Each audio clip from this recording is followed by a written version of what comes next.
If you spend any time around Bible documentaries or YouTube, you have probably seen a bold claim. Satellites have found the Garden of Eden. Usually there is a dramatic image of river channels under the Gulf and a headline that sounds final, like a solved mystery. It is a powerful idea. One ancient story, one modern technology, and suddenly the first pages of Genesis seem pinned to a map. But what do those satellite images actually show? And how close do they really get us to the Garden of Eden? To answer that, we need to start with the only description of Eden that matters for this question, which is the one in Genesis.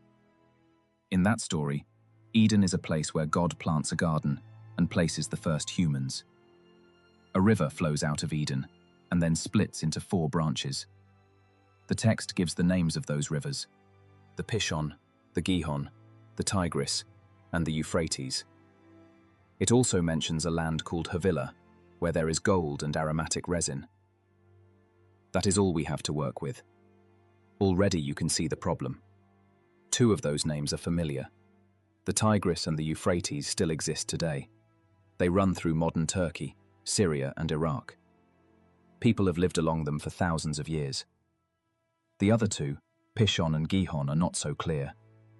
Some readers have linked Gihon to the Nile. Others connect it to a river in the Caucasus region.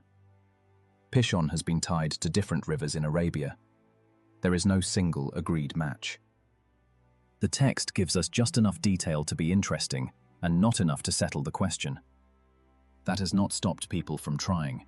For centuries, scholars, map makers, and preachers tried to draw Eden on real maps. Medieval Christian maps often placed Eden far to the east, sometimes near India, sometimes almost off the edge of the known world. Early modern maps moved it around Mesopotamia, Armenia, or the Persian Gulf. Each placement said as much about the mapmaker's world as it did about the ancient text. Everyone wanted Eden to be somewhere, even if no one could prove it. In the 20th century, a new kind of tool arrived: aerial photography, and then satellites. For the first time, scientists could see landforms from far above. They could trace dry riverbeds, ancient coastlines, and buried channels that no one at ground level could easily follow. In the 1990s, one geologist, studying satellite images, noticed a large dry river system running across the Arabian Peninsula toward the northern Persian Gulf. It looked like the ghost of a river that had once carried real water.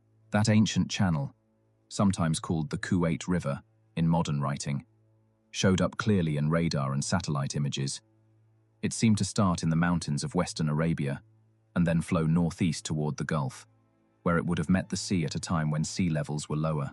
Nearby, other studies suggested that the floor of the northern Persian Gulf had once been a broad plain with river branches and wetlands, before it flooded after the last ice age.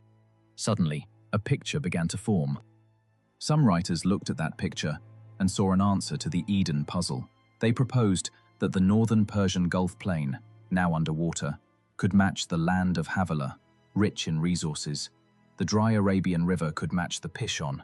The Tigris and Euphrates were already there, and another river from the Iranian side might stand in for the Gihon. All 4 would join, or at least approach the same low area. If that plain was once a lush, well-watered place, then maybe, they argued, satellites had shown us the wider setting of Eden. It is important to be clear about what the satellites actually revealed. They did not show a garden, walls, or a special tree. There is no Eden label in the pixels. What they showed were paleochannels, which are old riverbeds cut into the land, now dry or buried by newer sediment. Radar and certain kinds of satellite sensors are good at picking up those features because they see through sand and can detect subtle changes in texture. So the new data told us that parts of Arabia and the Gulf once carried more water than they do now. That is real and valuable information. The jump from that to, "we have found Eden," requires several extra steps. First, you have to assume that the author or community behind Genesis had very specific local geography in mind, and that their description of the 4 rivers is meant as a literal map. Second, you have to pick one of many possible paleochannels and match it to a name from the text. Third, you have to ignore or downplay other traditional guesses, like locations much farther north. None of those steps is impossible, but each one adds uncertainty. Take the rivers themselves. The Tigris and Euphrates are the easiest, but even they do not start from one single spring. They are long systems with tributaries. In the Bible text, the river flows out of Eden and then divides. Some modern theories try to solve this by saying that the division happens down in the plain, where the main waterways braid and split. Others say that the description is not meant to match strict hydrology at all. It might be a symbolic way of saying that life-giving water flows from God's place into the wider world. Then there is time. The northern Gulf plain was likely exposed and habitable many thousands of years ago, during periods when sea levels were lower. Some archaeologists think humans lived in that region, moving down into the basin as water receded and back out as it rose. That makes it an interesting candidate for early human stories. But the writing of Genesis, in its final form, is much later than those environmental shifts. The people who told and wrote the Eden story were already living in a world where coastlines had changed, and memories of earlier landscapes, if any survived, were reshaped by tradition. There are also other serious candidates on the table. Some scholars place Eden in the Armenian highlands, near the sources of several major rivers. Others keep it in southern Mesopotamia, near where the Tigris and Euphrates once had multiple mouths and channels near the Gulf. A few still tie Gihon to the Nile, which would push Eden far west. Each of these views tries to use some piece of the Genesis text, combined with ancient geography, but none commands universal agreement, even among people who take the Bible very seriously. So what can we honestly say about satellites and Eden? We can say that remote sensing has given us a much better picture of the ancient Near East. We can trace long-vanished rivers across Arabia. We can see how the Gulf coastline shifted over time. We can imagine wide, fertile lowlands where there is now open water. Those discoveries make it easier to picture a world where a storyteller might imagine a garden at the junction of multiple rivers, feeding a larger region. In that sense, satellites make the Eden story feel more grounded in a real, complex landscape. What we cannot say, if we want to be careful, is that a particular set of satellite images proves the Garden of Eden. The text in Genesis does not give coordinates. It does not date the story scientifically. It uses river names that may have moved or changed meaning over time. It mixes geography with theology. Eden is not only a place where rivers meet. It is a place where humans walk with God, disobey, and are sent out. It is about the start of human moral struggle, not just the start of irrigation. When you see a video or headline that says, "Eden found," it is often skipping this careful part. It takes the real science, which is exciting on its own, and dresses it up as a solved mystery. That makes people click, but it can backfire. Once someone learns that the match is uncertain, they may feel misled and dismiss both the science and the biblical text as hype. In reality, both are more interesting when you let them stay a bit open. The satellites tell us one kind of truth, about rocks and riverbeds.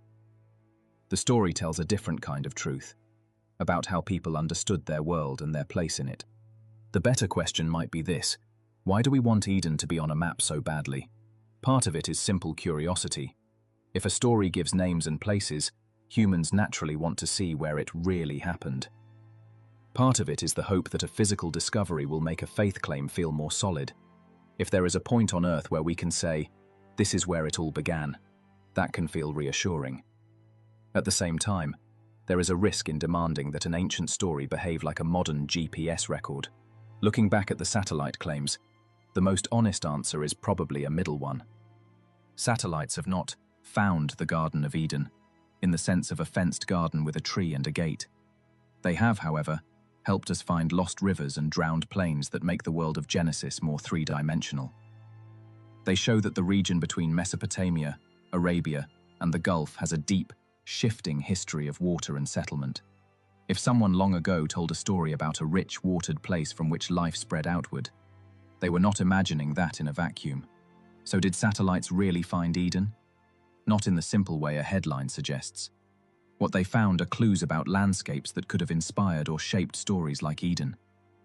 They showed us that under the surface of modern maps, there are hidden rivers and forgotten coasts. Those discoveries invite us to read the old text with new eyes, not to force it into a box it was never meant to fit.